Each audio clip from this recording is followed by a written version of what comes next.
Everybody, thank you so much for joining today. So we're talking about the 6 stories every leader needs to know how to tell. So my name is Summer Sherrod. I'm a vice president of employee benefits at IOA. And for those who know me, you know that I've spent my 20-year career in human resources, mostly in large companies. And it all began in New York City, which is my very favorite place.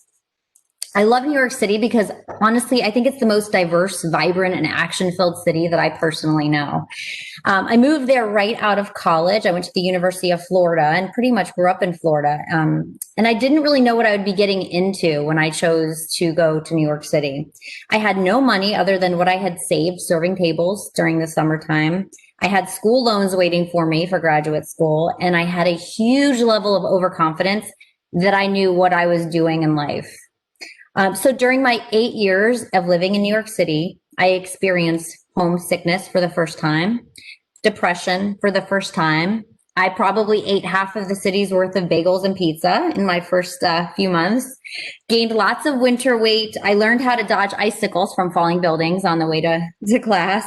And, for the first time in my life, I realized what it felt like to feel very small and very insignificant. I truly experienced some of the hardest lessons of my life in New York City. Now you're probably wondering, why does she love it so much? So alas, there is a bright side of my story. In all of my trials, I was able to meet some of the best mentors and leaders I've ever met in my life during that time. So these mentors have taught me some of the fundamental lessons that, really guided my entire career. Mentors who helped me really grow into my 20s, and mentors who helped me, get through all of those obstacles that I mentioned. With the help of all of those people around me who cared enough to give of themselves, I was able to achieve significant milestones for myself. I achieved my master's degrees. I got to work in some of the best companies. I made my first real estate investment, and I survived the anxiety of living and working in New York City after 9/11. So the notion that leaders make a difference in other people's lives is truly a gross understatement, in my opinion. So ever since my time in New York City, I vowed to always pay it forward, just as my mentors did for me, and basically find ways to contribute to others. So employee benefits is my day job, as I mentioned earlier, but I did spend those 20 years of my career in HR and leadership development specifically. I truly enjoy helping leaders be more effective. And today I'm sharing some of that expertise with our clients, our colleagues, and anyone else, because selfishly, I enjoy doing that and I love it. But at the same time, I know that when we help our clients be better and stronger, we as an organization are also better and stronger. So I'm really happy that you're here and happy that you made time to spend with me today. This content will not go the entire hour likely, because I tend to try to be efficient and concise with the content. But I do ask that if you want to get interactive, to please simply unmute yourself. I'm very comfortable managing a conversation. There's multiple times I'll ask questions, and I want you to feel comfortable that you could just chime in. You could hit your unmute button right there, and it's perfectly fine with me. All right. So with that being said, I have a little pop quiz for you. Research shows that messages delivered as stories are how many times more memorable than just facts? Any guesses out there? Feel free to unmute and guess. 5 times more? 5 times. 5 times. What's the other guess? 50. Nope. I'm going with 10. 10? Nope. 50. Okay, not 50, but 22 times more effective. 22 more times effective when told in a story. Second quick quiz question, true or false? A consumer's emotional response to an ad has greater influence on the reported intent to buy a product than the ad's actual content. True. True. Absolutely. And they say, for TV, it's 3-1, and for print ads, 2-1, more important. So, when you think about your favorite movie, I bet you can name the main character and think about what happened and have great details about the movie and all that happened. Now, I would like for you to think about your last quarterly update at your organization, at maybe a leadership team meeting or a town hall. How much of the content that you shared is remembered by people? in a way that truly connects people with their emotional side, not just providing the facts. So I mentioned I worked in large organizations for my whole career. And I will say that was always a struggle for me as a human capital partner, is to remind the very business focused executives that the content is important, but the way in which you deliver it is equally or maybe even more important. Because the truth is, emotions matter. Stories have an amazing way of having the content be heard. So I'm preaching to the choir because I'm assuming that's why you signed up today, because you already believe that this is true. So that's good. So this content that I'm going to share today is based on the book called The Story Factor by Annette Simmons. It's not a new book by any means, but to me, it's an oldie but goodie. And I love the quote, "To be a person is to have a story to tell." I have found in my career that people hold back from storytelling because maybe they feel like they're being self-centered, or maybe they feel like they're, talking too much and not listening enough. There's a number of different reasons. Does anybody have any reasons why you think you may hold back from telling stories in your day job?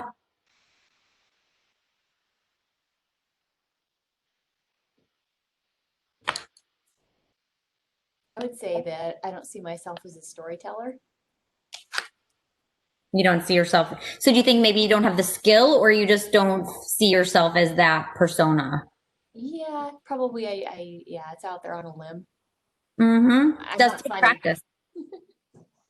It is a skill. Some people are more naturally wired. Maybe really extroverted people find it easier to tell stories because they want to be like the life of the party, right? And then introverts maybe struggle to open up a little bit more. So, but at the end of the day, it's a leadership skill that you can learn no matter how easy it may come to you. So the intent, I will say, I know it's very tempting when you're on these webinars to multitask. You're probably missing all these other things going on in your world and you're busy.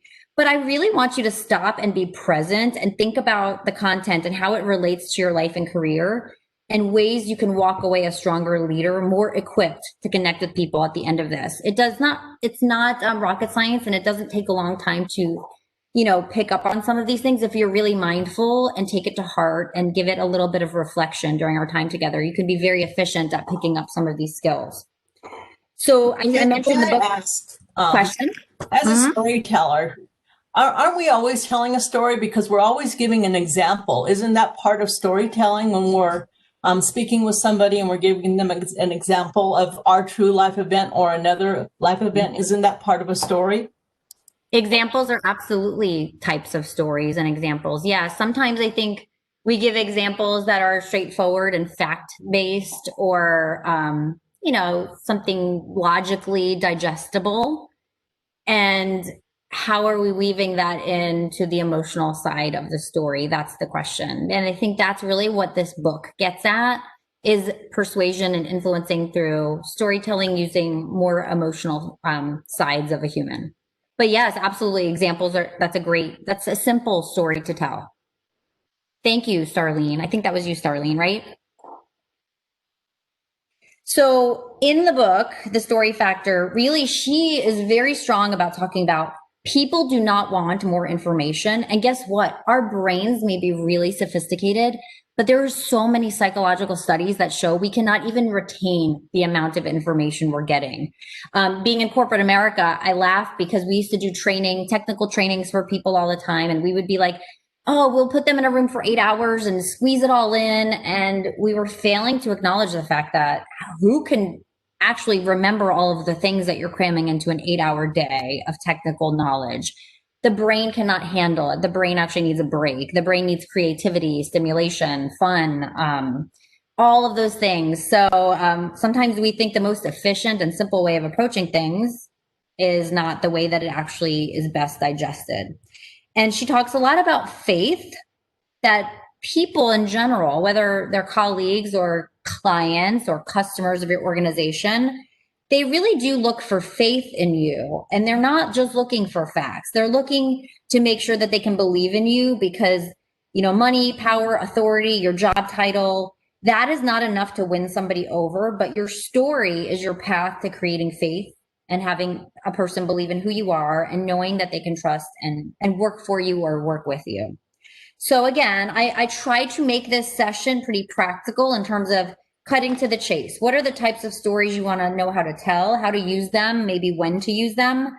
And so I think whether you're a CEO, you're a head of HR, any leader on any team, I think that you can incorporate this practice regularly into life and see how it can transform. But you do need to practice and take some risks in doing it. Sound fair? Anybody have anything to add before we go into the first story? Like I said, we will definitely wrap up on time and not go over. So please don't be shy if you want to chime in. So story number 1, I kind of gave you a heads up because I used one of these stories at the beginning of the session on purpose. Who am I? A little peek into the box of who I am. And you'll see on the screen, there's a picture of a resume.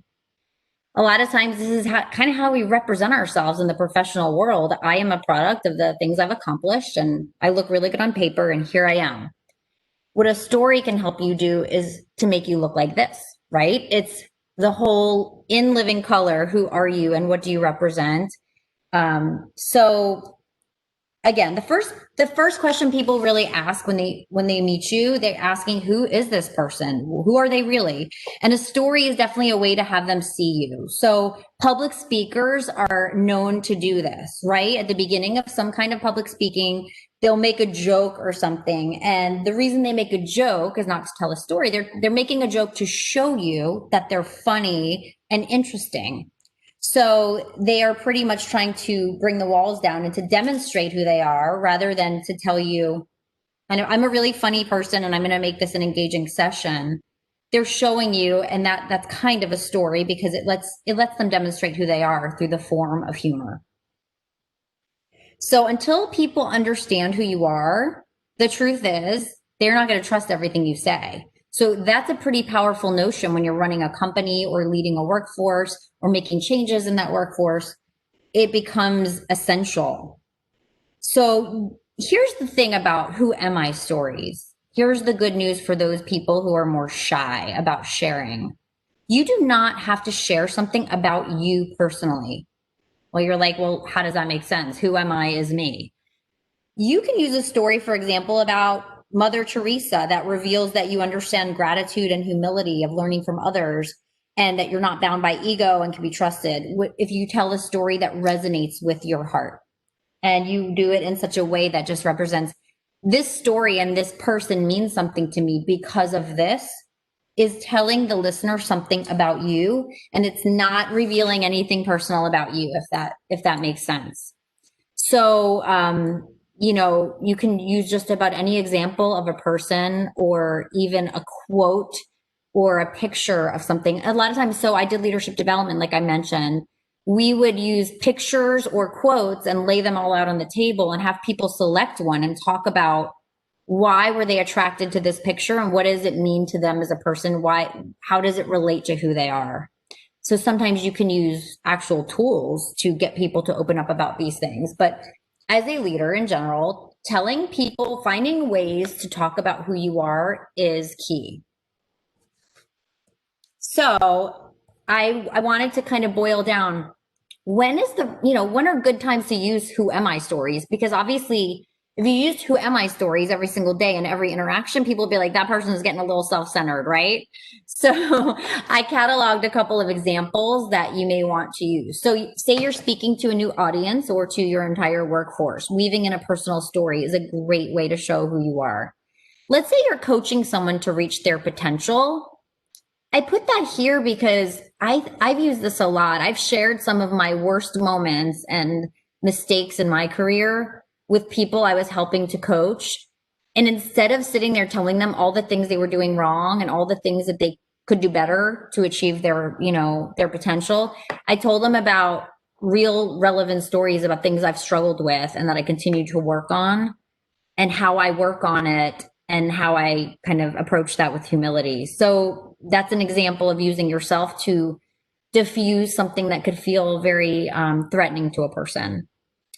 And let's say you are seeking to bridge a strained relationship and you want to find the common thread. Sharing who you are is a way of being vulnerable and showing them, hey, I'm going to let my hair down. I'm going to take my mask off and tell you something about me that not everybody knows. even if someone doesn't agree with you, a lot of times that definitely brings the relationship to a closer place. So I'd love to open it up for anybody to share. Is there an opportunity that you can think of to share a who am I story? I really want to make this relevant and practical for you. So even if you don't want to share, I want you to take a moment to think about when's a time that's, timely that I can maybe weave in one of these stories, and what kind of story might I want to weave in?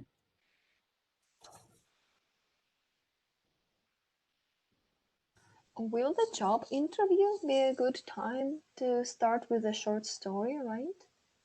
I love that. So, a lot of people wonder if that's a good idea or not, right? Geez, do I go to a job interview and show my personal side? I mean, is that appropriate? Do I ask that if I'm interviewing someone? There are appropriate ways to self-disclose who you are. And I totally agree. I mean, a lot of times that's, people are asking these interview questions, and instead of just saying, yes, I accomplished the top, 99th percentile in my business, and, being tangible about it, you can talk from the heart and say, hey, you know what? I was so passionate about my job that when my alarm clock went off in the morning, I felt like I was excited to wake up and get to the office. And that kind of energy was what I brought to work, and it propelled me to achieve the top sales results in my division. So I could have just told you I achieved the top sales results in my division, and that's what makes me great. But I just told you that I take my work very seriously and I'm passionate about it from my heart. And that's why when my alarm clock goes off, I jump out of bed. That is a way to bring personal side without saying, well, I have two kids who wake me up in the morning and they're, that's a different story. Does that make sense? Yeah, right. When you were giving these two examples, I really felt more connection when you were saying about like, oh, in the morning I was so excited to get to the job. It feels so different when even you were saying the same information but two different ways, and it wasn't too personal, right? It was like very appropriate. It felt different. Yeah, thank you. Well, I think number one, you need to be authentic. So I am not at all suggesting that you guys come up with stories that sound good to the listener. That would be disingenuous and it doesn't work. People see through it. You really do have to look inside yourself and to say, how do I just show up authentically and professionally at the same time? And you get creative. Then you start to feel your boundaries and understand what is, what works and what doesn't. Sometimes we get off the rails a little bit, and that's okay. But I think you take risks when you're being vulnerable. But I think at the end of the day, showing someone who you are is a great way for them to feel comfortable with who you are. Yeah. Anybody else have any examples or thoughts?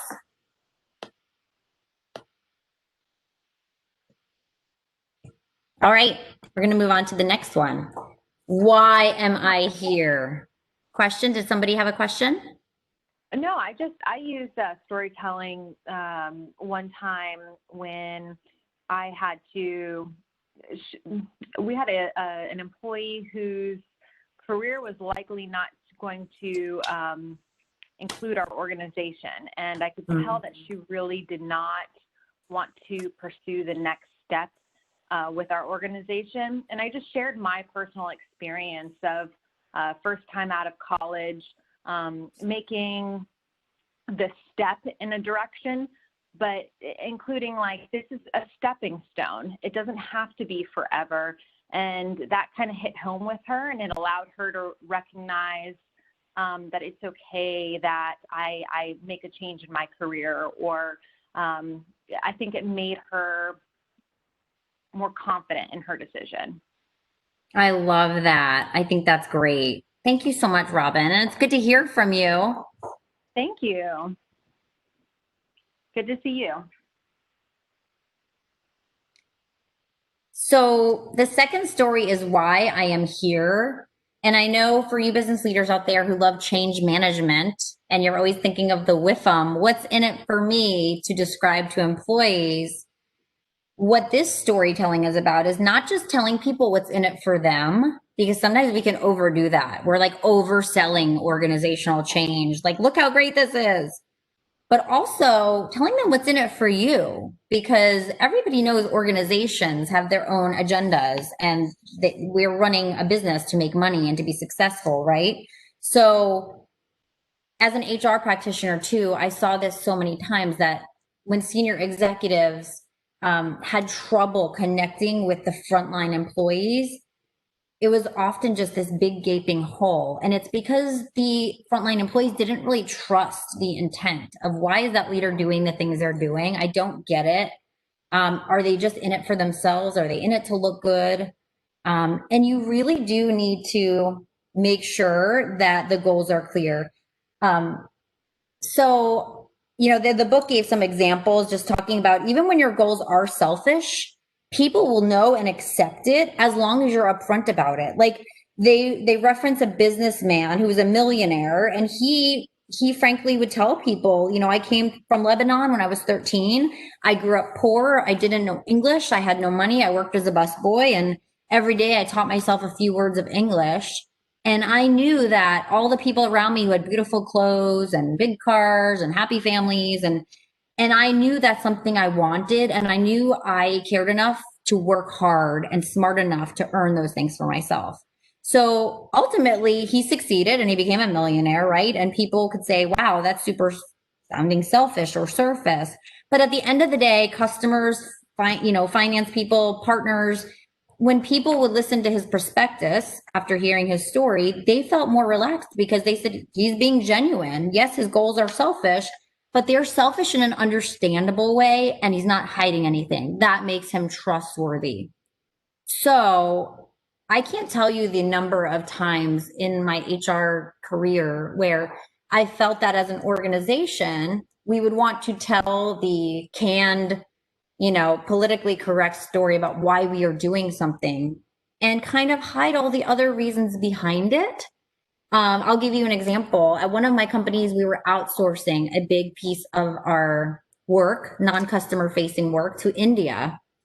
And we didn't want to tell the organization about it because, well, we know jobs are going to go away because of that. And people are going to be mad and it's going to be a mess. People aren't going to be engaged. And there's all these things. And so leadership was all super secretive and they'd have their meetings and people knew something was going on. And I convinced the leadership to start talking more authentically about the business challenges and what we're faced with as an organization, that we can't stay in business if we keep doing things the way that we've always done them. And that will mean that jobs will have to change, but that change is good. And here's why. And here's how we'll help you successfully use change for your own career. That is a very different story than just be making business decisions behind closed doors and then coming out and lopping jobs off and parting ways with people. People will surprise you when you're honest with them, and you have to kind of give some of that trust. I know in that situation, the organization was pushing back to me as the HR leader, hey, that's too risky. People are gonna get checked out and leave, and we need them to stay until we outsource all of this stuff to India. And the truth is, no, if we treat people like a human and we explain the business rationale, we also explain that we care about them as humans and want to inform them as best we can and also equip them to be successful in the future. I think that goes a long way. And I will say that story ended very well. And I won't get into any more detail, but the fact is, you take risks when being honest and authentic, but you have to say what the ulterior motive really is. Because if you're if you're, for example, in the book, they also talk about a lot of mergers and acquisitions that happen. A lot of CEOs get up at company meetings and they talk about, we're doing this merger for you. It's going to be great. Here's how it's going to make your life easier. But at the end of the day, people are not stupid, and they know that businesses do things because they want to make money, because they're trying to become bigger or whatever the reason is. And when you put those things and integrate that, so what's in it for you, and also what is in it for us as an organization, you're telling the whole story, and you're telling a story that can feel right in the head and the heart. And that is why the why am I here story is powerful. So if you want to be trusted, be honest. If you want to be honest, be true. If you want to be true, be yourself. I love that quote. I'll also say, I came from HR. I never did sales in my life, but now I'm, kind of in a sales role, right? I do employee benefits, and I find it really intriguing because I feel compelled to tell people, why am I in this business? Why am I really here talking to you? What do I want to accomplish for myself? And what do I want to accomplish for you? And, you know, because when you're dealing with, you know, we all call them vendors, right? You're like, they just want to make a sale. They just want to, you know, meet their goals. You can sense that when you're with people. So that's why it's something so important in any role, leadership, sales, but to just lay your cards on the table and talk about what's in it for everybody, because I think that builds credibility. Yeah, and I think in those conversations, you're able to take it from a transaction, something about the relationship. So it's vendor to customer, it's vendor to a trusted partner, right? Because you want to be a trusted partner in that conversation and with that organization to see them through wherever their end journey is. So I Thank find it's you. interesting. Yeah. Yeah. Do you have any stories where you did this, David? I do. There was one, in fact, it has to do with some outsourcing stuff, and I had to work with an organization that was trying to do some of the hiding that you had indicated. And I was there to do an assessment on the internal organization and see how it's going, and also determine how we could potentially over. And I had to remind myself on a base that these are people, these aren't just jobs. And so it was really important for me to make sure that I made connections with the individuals that I was speaking with on a regular basis. So getting to know each other, getting to know them about their families, and just being open and honest with them. And through that as well, I think I also looked at as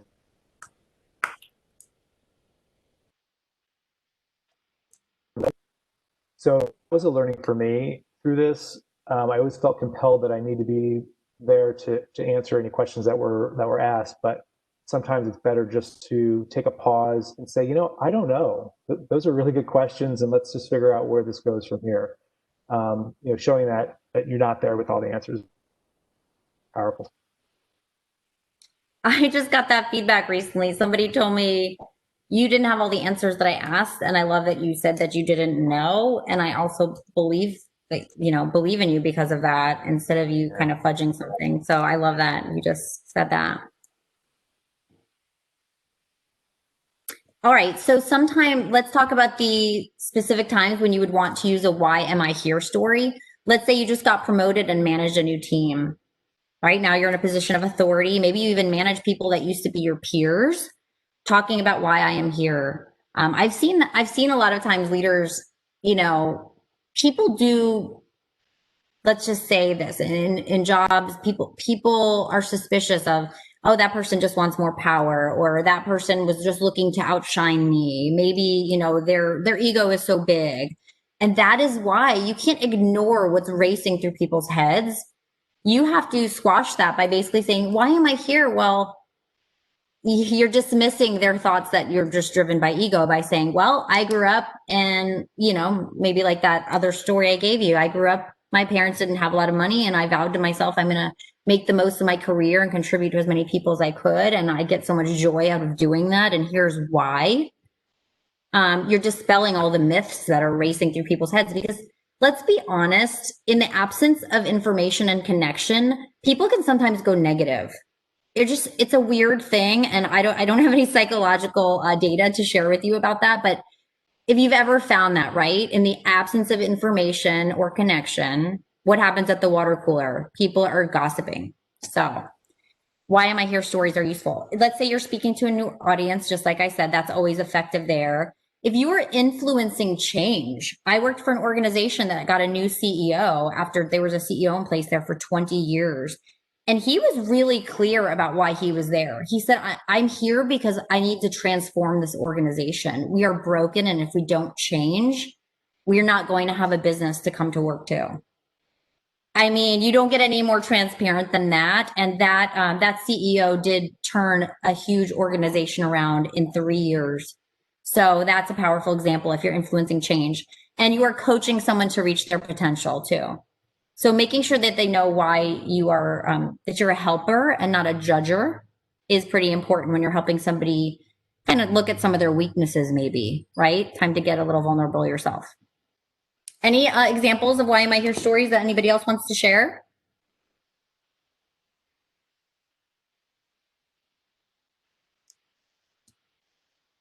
All right. So story number 3 is the vision story. And we all know that most organizations have a vision.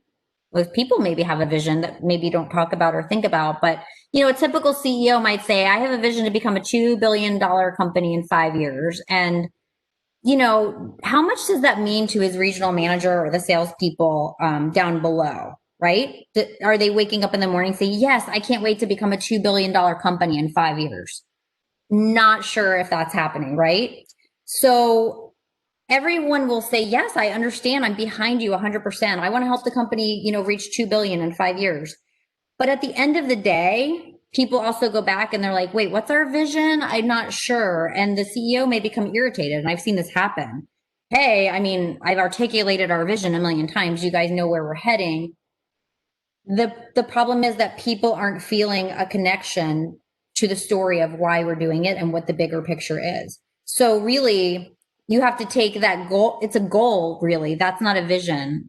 Achieving $2 billion is a goal.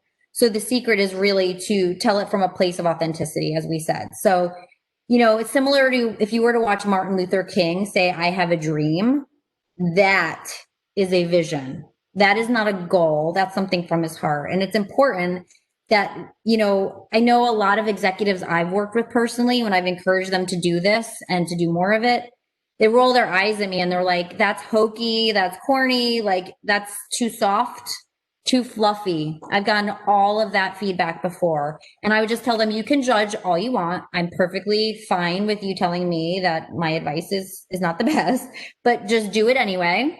And then tell me what you think. So really at the end of the day, people are scared of telling a heartfelt story because they're scared that they're going to sound sappy or out there or not be respected. Okay. Executives are just like, I don't want to sound soft and out there. So what I would just simply remind them is, you know, vision takes courage, just like, you know, Martin Luther King had a dream. That takes a lot of courage. People standing up for, you know, saying what they really truly believe is a courageous act. So I'll give you an example that was shared in the book. So there was a small startup company. It was the CEO of it used Van Gogh to basically communicate his vision because the idea of Van Gogh really appealed. He had a 20-something staff, so millennial type organization, and they viewed themselves as a bunch of crazy lunatic software artists. So he reminded them that, you know, Van Gogh may have been a little bit off, you know, nutty in his own way, but his dedication and genius resulted in art that is worth millions of dollars. So he made people excited about being a little crazy and out there. And he knew that that would strike a chord and empower them to do their best work. So there was always an unspoken message about that, about, you know, all of they would kind of refer back to that all the time, and it really kind of worked for them, and it makes the invisible visible and it makes it resonate in the heart. So they even would put Van Gogh prints all over the office, and whenever that, you know, somebody was having a bad day, they would kind of reflect on that. So I think that's kind of a cool example to bring that to light about vision. Is anybody's company, do you feel like your company does that well with people? I see some of my clients out there. Anybody have anything good about leadership articulating a moving vision? I know a lot of family run businesses do this very well. I've heard a lot of leaders personally move me where I meet them and I say, I really hope to win this business because I just want to work with this type of leader because they're just an amazing person. People who want to live out their family's legacy and keep their business successful and generous to their employees. There's a lot of heartfelt pieces of leadership that get communicated in family run businesses. And that's another really good example of a why am I here or envision as well. Anybody else? No, this is Starlene. I think a lot of companies, after being in business for so long, have a hard time separating a vision to a goal. So I like your explanation of a goal and a vision are two different things. And I think a lot of companies, again, that have been in business for years, which I'm part of, you forget that they are different. So thank you for that. You're so welcome.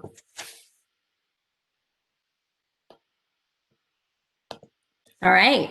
So when to use vision stories. If your culture needs a reboot, time to get back to the vision. If you notice turnover, people are leaving. People don't leave companies they love. Okay. So that's a trigger.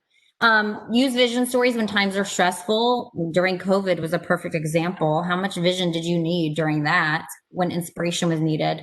And the business needs and business model are changing. So I want you to, either now or after the session, really think about a time to share a vision related story.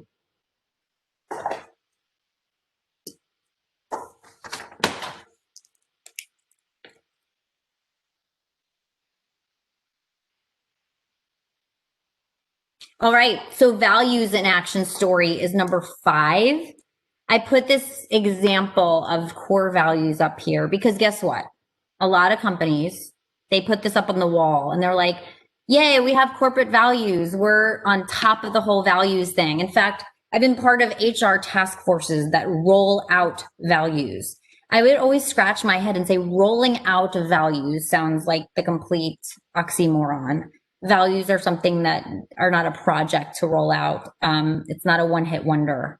So I put that here because I think, people within companies, when they see that on the wall, they either know in their head, yep, we live by that, or nope, we don't. It's BS. So values and action stories are really important because just hanging stuff on the wall does not work.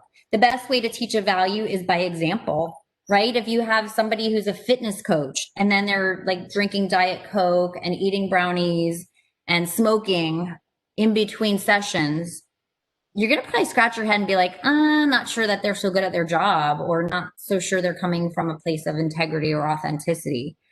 And that's because if you're really helping people become healthier, you're probably needing to be healthy yourself. So leading by example is so important.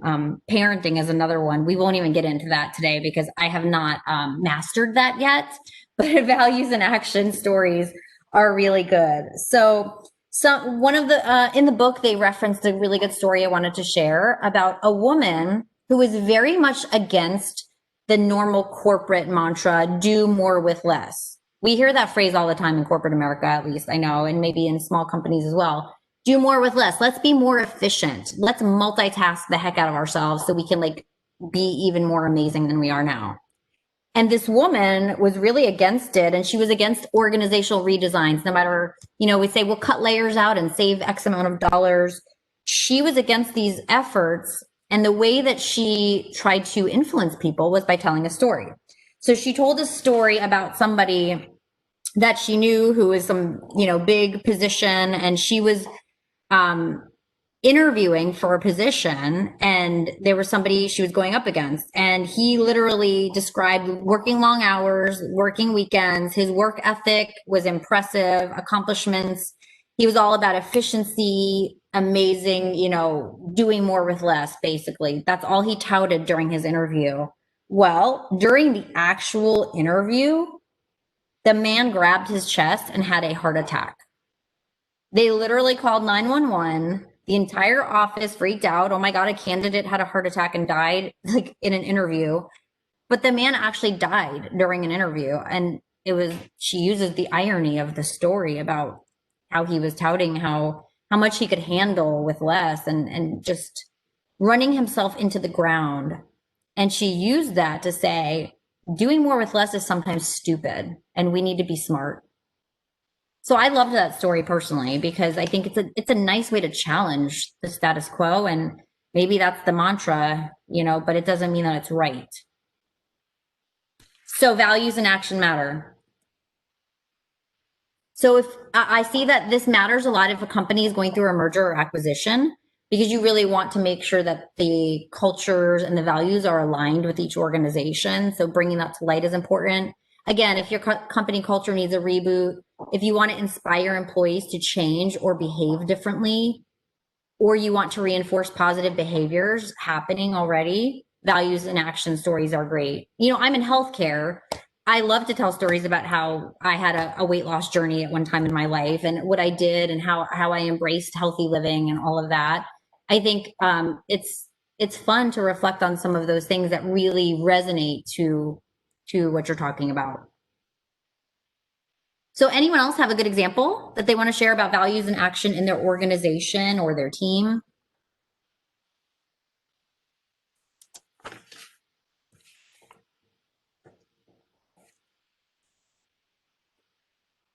No takers out there? Come on, let's do it. Kathy, I know you got one. Okay, no. I was just calling on Kathy and I'm chuckling and she may be on mute, but Kathy and I worked together at Starwood many, many moons ago. And they probably had the best values and the best culture, of many companies I worked for. So the values really were alive and well and walking through the halls there. So story number 6 is I know what you're thinking. So you're probably like, why would I want to admit something that maybe not, positive, right? So I guess I used to do leadership trainings and I would literally at the beginning of the trainings tell them, I know what you're thinking. I know that you're thinking right now that you're missing like 25 emails per minute and the work is piling up on your desk and that this is going to be like a dreadful 8 hours of training and that you don't even want to be here. It's perfectly okay if you're thinking that right now. And then people would laugh and be like, well, yeah, kind of. Why would we want to be in a training for 8 hours? We have a million other things to do. And then I would say, okay, well, I honor that if I was right and you are thinking that, let me ask, how can we be efficient and meaningful? There's 3 ways we can approach the day together. We can do A, B, or C and still get the material that we need and still walk away feeling like we enjoyed the time together. So I would use that in trainings because I was like, nobody wants to be here right now. Let's just put the elephant on the table. So putting elephants on the table. If anyone's read Good to Great, one of my favorites, that's an oldie but goodie too. They talk about confronting the brutal facts. If, like the CEO who said, if I don't turn this company around, we're not going to have a company. So saying, I know what you're thinking. I know that you're worried we're going to have layoffs in the next 6 months. We might. I know what you're thinking. I know you're thinking that we're overworking you because 9 people are out on leave of absence. Let's talk about this. So putting elephants on the table in a way that shows you understand and you acknowledge the realities of the people that work for you, open the door for you to share what you're thinking and how they can elevate their thinking to come along with you. Right? So I think that when you do that, so I used to have to downsize, right? Lay people off in my job. And it was the worst part of being an HR person. But I would sometimes say, I know that what you're thinking right now is this is one of the most horrible things that is happening. And it's perfectly okay to feel that. And I'm so sorry. So corporate would yell at me because I wasn't following the talking points that I was given. But I always wanted them to, before they left the organization in such a terrible, it's hard to be laid off, right? I've been at one time in my career. So I always knew that if I tell them, I know what you're thinking, this is a horrible message I'm giving you. This is a horrible experience. And your day is not going to end well. But what I also know is that I care about you personally. I am so sorry. And here's all the resources that I can share with you. And just know that a human being is here with you through this. And you're not just, being told a message and asked to leave. I think, again, it's an art and not a science, how you draw this stuff in. And I make a joke about that wasn't in the talking points. Corporate talking points never have these stories in there. So when I was preparing executives to do any kind of things, I always would say, insert story about this. And they'd be like, eye roll. Okay, Summer wants me to get soft and fuzzy again. And I'd be, stop with the eye rolls. I'm trying to make you a more successful leader. And I know that this stuff makes a difference. So I guess my message is, if you're a leader, then do more of this. And if you're an HR executive, you can influence your leaders to do more of it by inserting it into these opportunities. So I know what you're thinking stories are if you're teaching somebody something, right? I know what you're thinking. This seems daunting and you have so much to learn in so little time. And then you can tell a story about how you had this huge, big, audacious goal and that how somebody had enough patience to help you work through it and now how successful you are at that thing. Sharing that you can understand being in the trenches and feeling overwhelmed by a big learning to be had. If you're trying to help someone improve in an area, sharing how you improve in areas, and I know what you're thinking. It stinks to feel vulnerable when somebody's telling you you're not great at something. Organizational changes are being communicated. How about when employees are pessimistic about an impending change? Like you're making a change to the organization. Maybe you're changing the benefits. You're going to an HSA plan for those HR people out there. You're like, I know what you're thinking. This seems very radical, and you're thinking it's going to blow up and be terrible. But here are some of the facts that I want you to think about. And here's a personal example of how it works. And maybe new leadership is coming on board. That's always a great way to say, I know what you're thinking. You don't know me yet, and you're wondering, why am I here? So these are just a couple of tangible ways that I'm challenging you to get tactical and granular about integrating this stuff into your daily life as a leader or as a consultant or however you're trying, or as a parent, frankly, right? I try to do this with my kids, but like I said, that's probably a work in progress for me. So I guess my question to you is, what story are you going to tell? Does anybody have any feedback or thoughts about how to make this real for you, or how I can help you in any way walk away from this session, feel a little bit more equipped to tell better stories?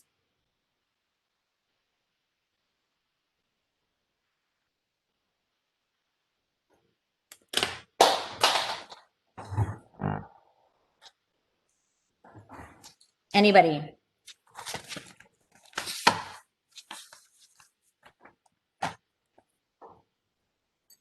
Easy enough. No, I think this is very helpful. I appreciate you sharing and being vulnerable with, and being and putting yourself out there. So this is very helpful. I really appreciate it.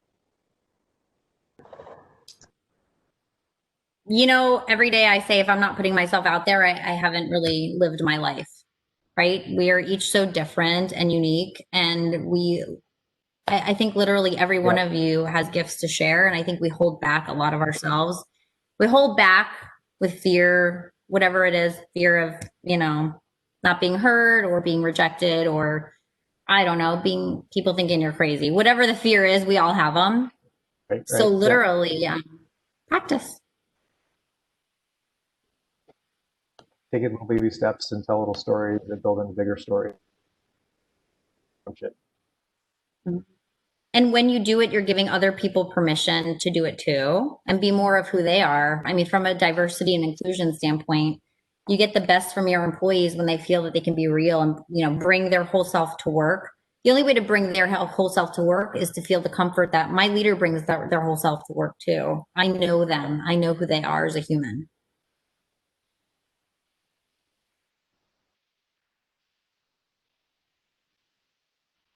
Anybody else? Yeah, thank you for the presentation. It was very useful. Thanks.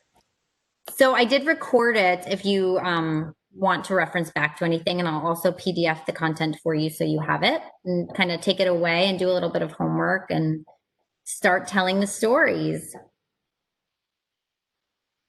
All right. Well, thank you everyone for joining. I told you we wouldn't take the whole hour. I appreciate you. It's good to spend time with you, and take good care of yourselves. Be well. Thank you very much. You're welcome. Take care. Thanks. Bye.